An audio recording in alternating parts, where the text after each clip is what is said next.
नमस्कार दोस्तों, मैं अनिल चौधरी एक बार फिर आप सभी का स्वागत करता हूं आपके अपने YouTube चैनल एजुकेशन गुरुजी राजस्थान में। दोस्तों, पीटीआई सेकंड ग्रेड के सेकंड पेपर में पहली यूनिट में हम अगला टॉपिक ले रहे हैं किन्सियोलॉजी यानी गति विज्ञान। ठीक है, तो किन्सियोलॉजी जो शब्द है वो ग्रीक भाषा के दो शब्दों से मिलकर बना है। किन्सियोलॉजी जो शब्द है ये जो ग्रीक भाषा है, ग्रीक भाषा के दो शब्दों से मिलकर बना है। कौन कौन से? एक तो है काइनस और एक है लोगस। काइनस प्लस लोगस। ठीक है, काइनस और लोगस से मिलकर बना है किन्सियोलॉजी। काइनस का अर्थ है टू मूव, टू मूव यानी गति करना, गति। और लोगस का अध्ययन है, मतलब लोगस का मतलब है अध्ययन। ठीक है, तो इस प्रकार क्या बनता है? किन्सियोलॉजी का मतलब क्या है? गति का अध्ययन करना। ठीक है, वर्तमान में इसका प्रयोग मानव पर होने के कारण इसको मानव गतिकी का अध्ययन कहते हैं। वर्तमान में इसका प्रयोग मानव पर होने के कारण, मानव पर होने के कारण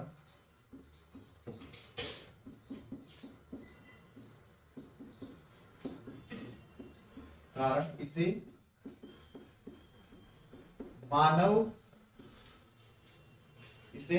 मानव गतिकी का अध्ययन कहते हैं। गतिकी का अध्ययन कहते हैं।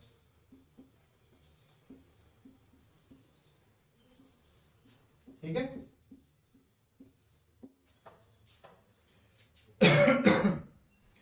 अरस्तु को किन्सियोलॉजी का जनक कहा जाता है। इसका जनक कौन है किन्सियोलॉजी का? अरस्तु। अरस्तु को किन्सियोलॉजी का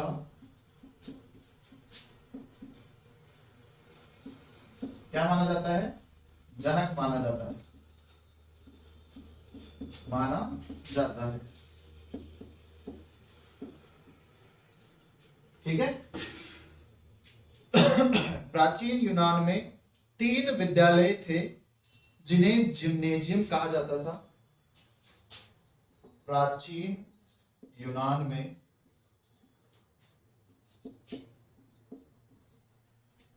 3 विद्यालय प्रसिद्ध थे। 3 विद्यालय प्रसिद्ध हुए जिन्हें क्या कहते हैं? जिम्नेजियम कहते हैं। जिम्नेजियम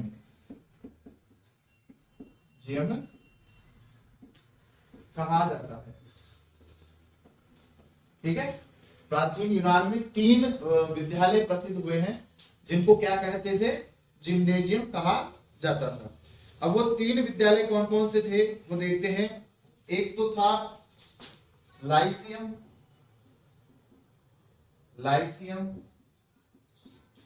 जो किसका विद्यालय था? अरस्तु का। ठीक है, किसका विद्यालय था? अरस्तु का। एक था अकादमी, एक का नाम है अकादमी जो किसका था? प्लेटो का। और एक थी सर्वास या साइनासर्गस। सर्वास या साइनासर्गस।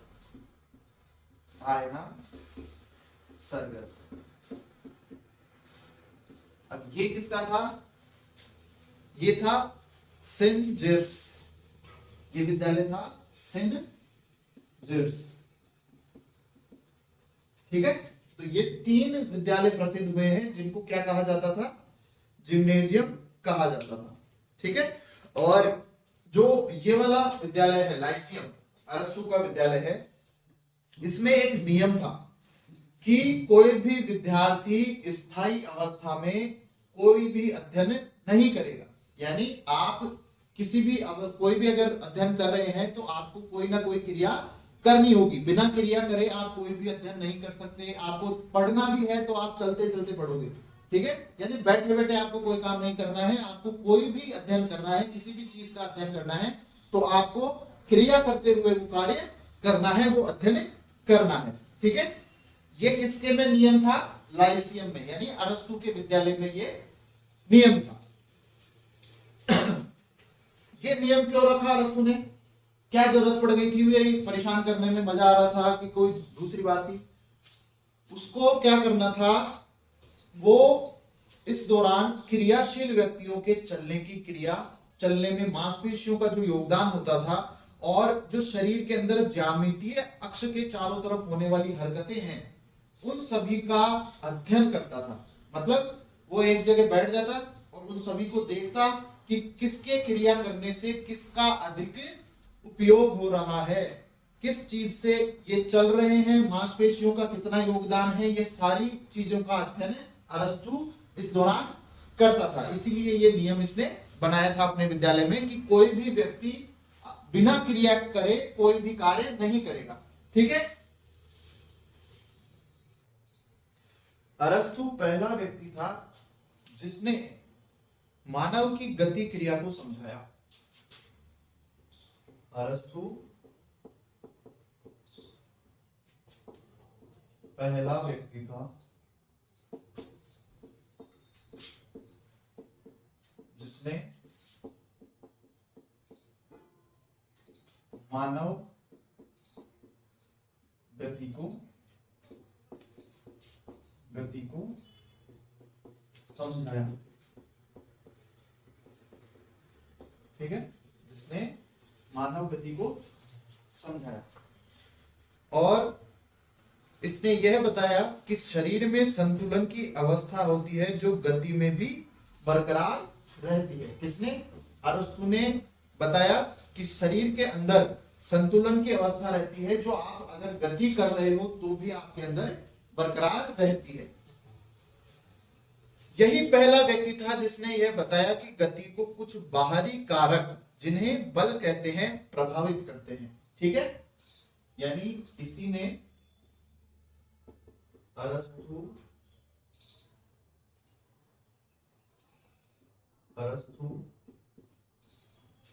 पहला व्यक्ति था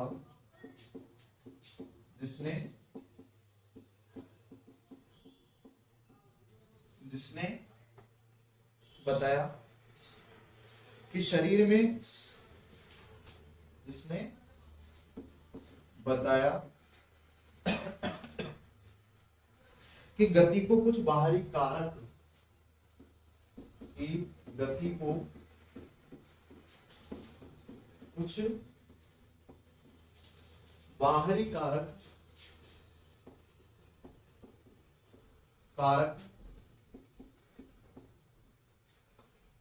कुछ बाहरी कारक जिन्हें बल कहते हैं, जैसे हवा, घर्षण आदि क्या करते हैं? प्रभावित करते हैं। ठीक है, अरस्तु ने ये बताया कि गति को कुछ बाहरी कारण, जिन्हें हम बल कहते हैं, वो प्रभावित करते हैं। यानी गति को प्रभावित करने वाले कारक हैं हवा, घर्षण आदि। ठीक है, तो उसको बल कहा जाता है। अरस्तु के इन सारे कामों के लिए इसे क्या कहा जाता है? किन्सियोलॉजी का पिता कहा जाता है। अरस्तु को किन्सियोलॉजी का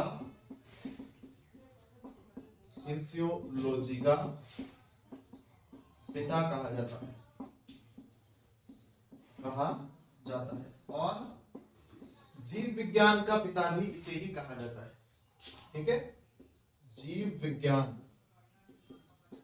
विज्ञान का जनक भी कौन है? अरस्तु। ठीक है। जीव विज्ञान का जनक कौन है? अरस्तु। इसी दौरान स्वीडन में पर हेनरिक लिंक को जिम्नास्टिक की एक नई पद्धति शुरू की।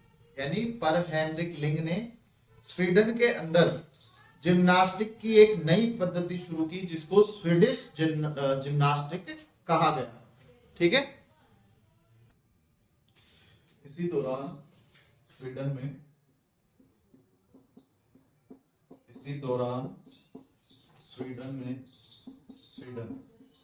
ठीक है, स्वीडन में पर हेनरिक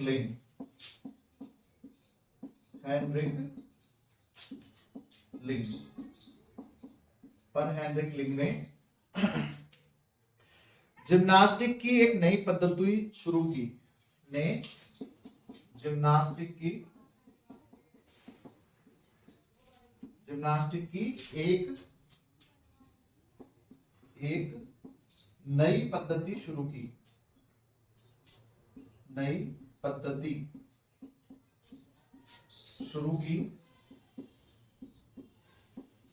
जिसे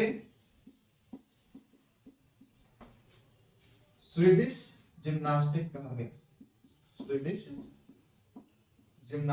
गया।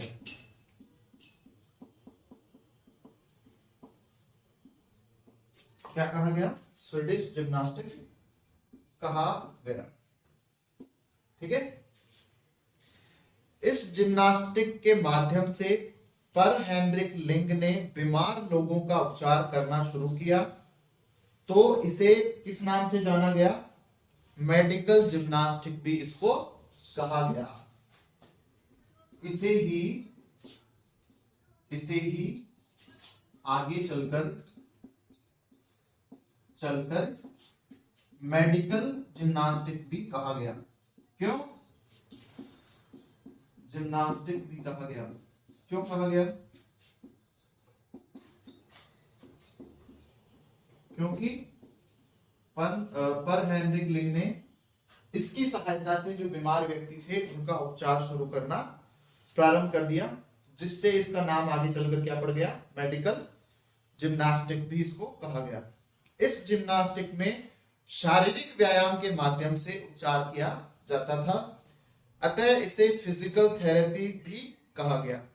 और आज इसे हम क्या कहते हैं? फिजियोथेरेपी कहते हैं। ठीक है।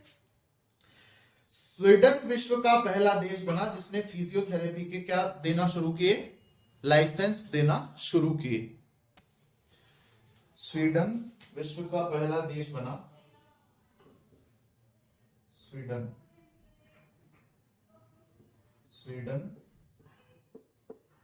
विश्व का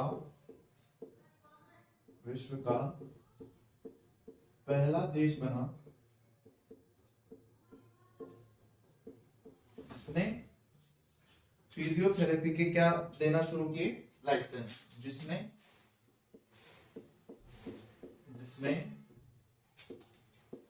फिजियोथेरेपी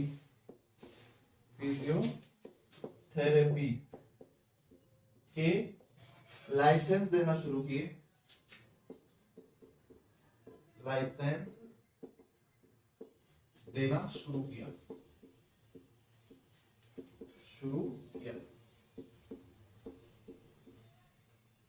ठीक है। यानी स्वीडन ऐसा पहला देश था जिसने लाइसेंस देना शुरू किया किस पे? फिजियोथेरेपी के लिए। 1854 में पर हेनरिक लिंग के विद्यालय रॉयल जिम्नास्टिक सेंट्रल इंस्टीट्यूट के प्रोफेसर कॉल जॉर्जी ने फिजियोथेरेपी का प्रयोग मांसपेशीय विकृति को दूर करने के लिए किया। इस तरह पहली बार किन्सियोलॉजी को एप्लाइड किन्सियोलॉजी के रूप में कॉल जॉर्जी ने प्रयोग किया। 1854 में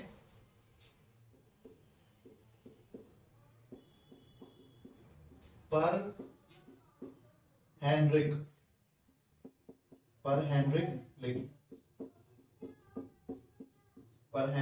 लिंग के विद्यालय royal gymnastic central institute,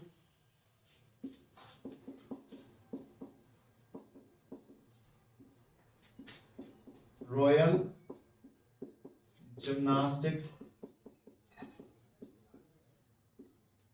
institute, royal gymnastic central institute, central institute, institute, ठीक है। ये किसका विद्यालय था? पर हेनरिक लिंक का। के प्रोफेसर हैं, इसमें एक प्रोफेसर थे Karl Georgy, Karl Georgy, Karl Georgy ने क्या किया? फिजियोथेरेपी का प्रयोग मांसपेशीय विकृति को दूर करने के लिए किया। फिजियोथेरेपी का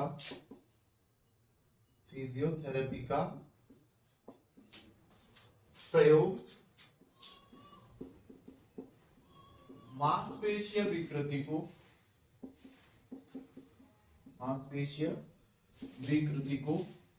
दूर करने के लिए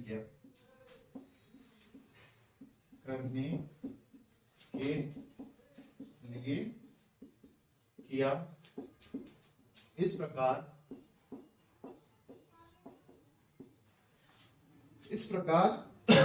किन्सियोलॉजी को एप्लाइड किन्सियोलॉजी के रूप में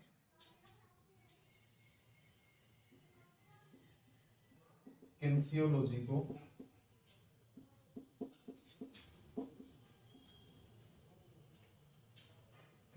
को एप्लाइड किन्सियोलॉजी के रूप में कार्ल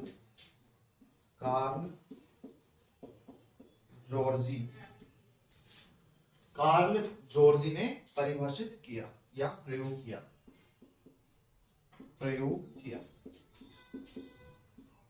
ठीक है।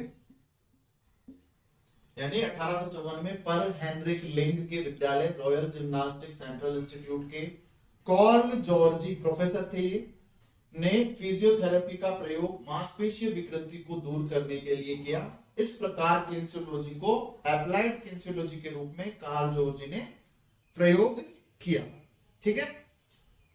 1886 में RGCI के एक विद्यार्थी, ठीक है, royal gymnastic central institute RGCI के एक विद्यार्थी नील पोस ने गतिकी विज्ञान पर विश्व की पहली किताब लिखी, जिसका नाम क्या था?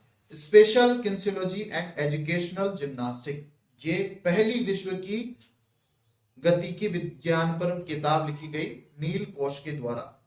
इस किताब में पहली बार किन्सियोलॉजी, गति विज्ञान के लिए पहली बार किन्सियोलॉजी शब्द का प्रयोग किया गया, ठीक है। तो आगे लिखते हैं, सन 1886 में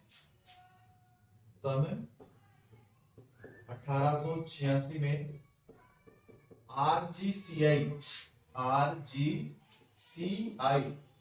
रॉयल जिम्नास्टिक सेंट्रल इंस्टीट्यूट के एक विद्यार्थी ने, जिसका नाम था नील पोस, के विद्यार्थी नील पोस ने गति विज्ञान पर विश्व की पहली किताब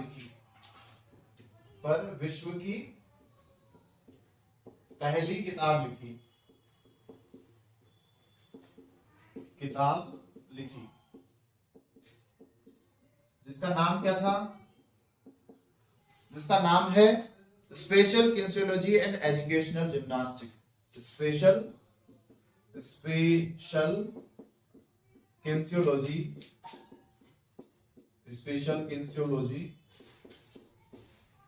एंड एजुकेशनल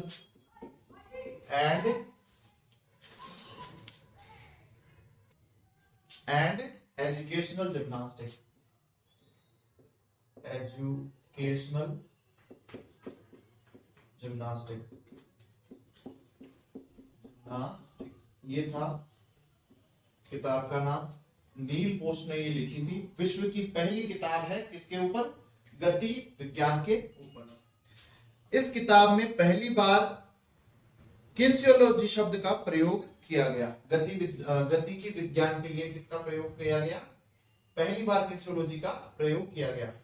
इस किताब में गति विज्ञान के लिए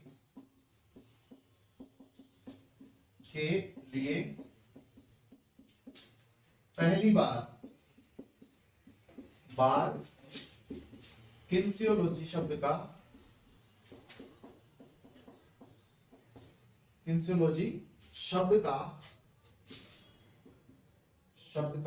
प्रयोग किया गया।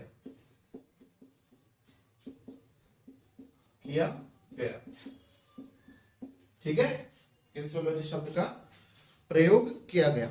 अब आगे है किन्सियोलॉजी के सहायक विज्ञान, यानी किन्सियोलॉजी में और भी विषय हैं जो उसकी सहायता करते हैं, तो वो हम आगे पढ़ेंगे। किन्सियोलॉजी के सहायक विज्ञान, यांत्रिकी जिसे मैकेनिक्स कहते हैं, जिसे क्या कहते हैं? मैकेनिक्स, जिसे मैकेनिक्स कहते हैं।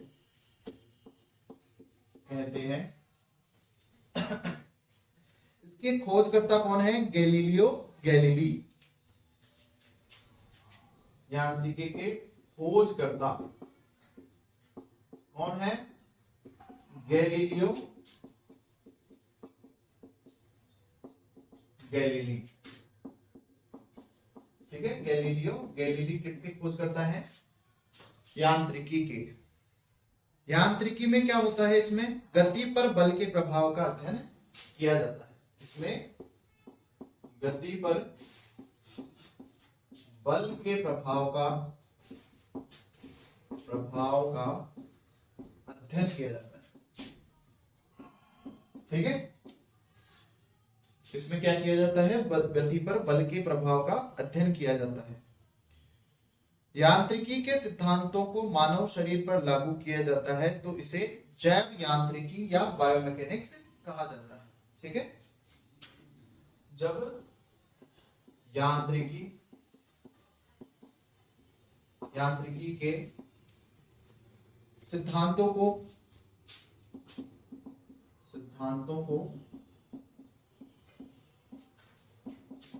मानव शरीर पर लागू किया जाए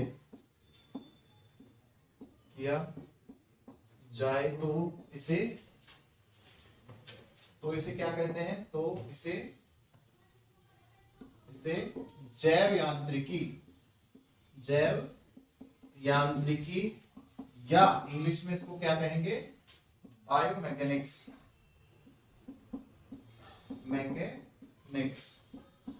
ठीक है, इंग्लिश में इसको क्या कहेंगे? बायोमैकेनिक्स कहते हैं। ठीक है, बायोमैकेनिक्स कहते हैं। गैलीली ने पहली बार प्रकृति के नियमों को गणितीय साबित किया और इसी विचारधारा को अल्फांसो बोरोली ने मानव शरीर पर लागू किया। इसी बायोमैकेनिक्स का जनक कौन है? अल्फांसो बोरोली को कहा जाता है। जैव यांत्रिकी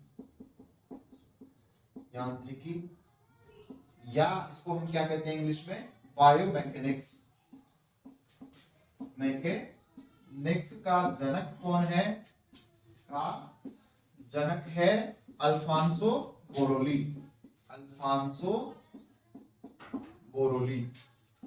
बोरोलीन नहीं है, बोरोली है, अल्फांसो बोरोली। ठीक है, कौन है बायोमैकेनिक्स का जनक? अल्फांसो बोरोली। खेल जैव यांत्रिकी खेलों में खिलाड़ियों का मात्रात्मक अध्ययन कहलाता है। खेल जैव यांत्रिकी खेलों में खिलाड़ियों का खेलों में खिलाड़ियों का मात्रात्मक अध्ययन कहलाता है। अध्ययन कहलाता है। ठीक है, खेल जैव यांत्रिकी खेलों में खिलाड़ियों का मात्रात्मक अध्ययन कहलाता है। इसके जनक कौन है? माइकल एवांतिस्की।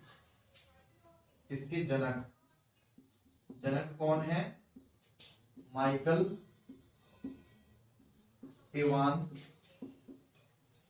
एवांतिस्की। ठीक है, इन्होंने एक पुस्तक लिखी थी, विश्व की पहली पुस्तक है वो खेल जैव यांत्रिकी, 1938 में लिखी गई थी। उसका नाम है स्पोर्ट्स बायो मैकेनिक्स। ठीक है, 1938 में खेल जैव यांत्रिकी पर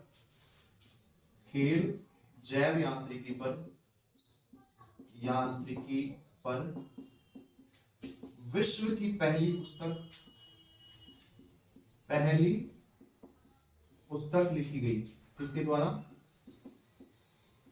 ये भाई साहब माइकल एवांतिस्की ने लिखी, जिसका नाम क्या है? Sports biomechanics. Sorry, sports biomechanics. नाम क्या है? Sports biomechanics.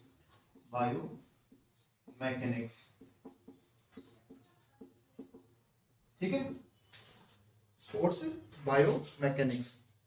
और स्पोर्ट्स बायोमैकेनिक्स को ही फिजिक्स ऑफ स्पोर्ट्स भी कहा जाता है। ध्यान रखना, इसी को क्या कहते हैं?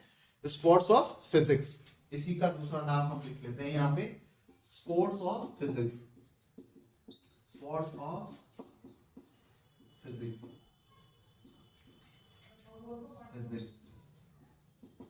ठीक है,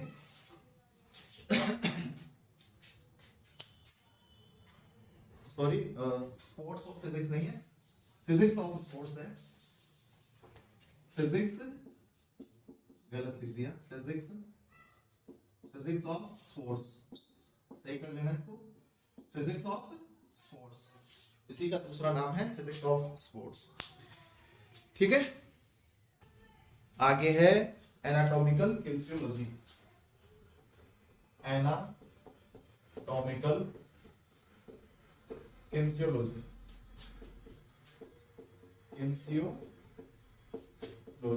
एनाटॉमिकल किन्सियोलॉजी। मांसपेशीय कंकाल तंत्र और मांसपेशीय तंत्र का अध्ययन क्या कहलाता है?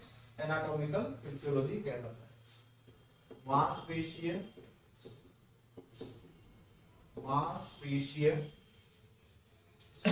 कंकाल तंत्र व मांसपेशीय तंत्र का अध्ययन क्या है? क्या कहलाता है? एनाटॉमिकल किन्सियोलॉजी कहलाता है।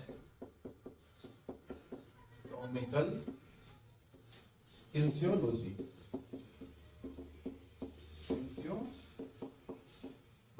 कहलाता है।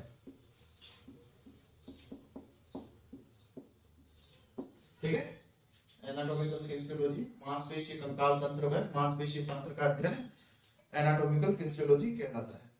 स्ट्रक्चरल किन्सियोलॉजी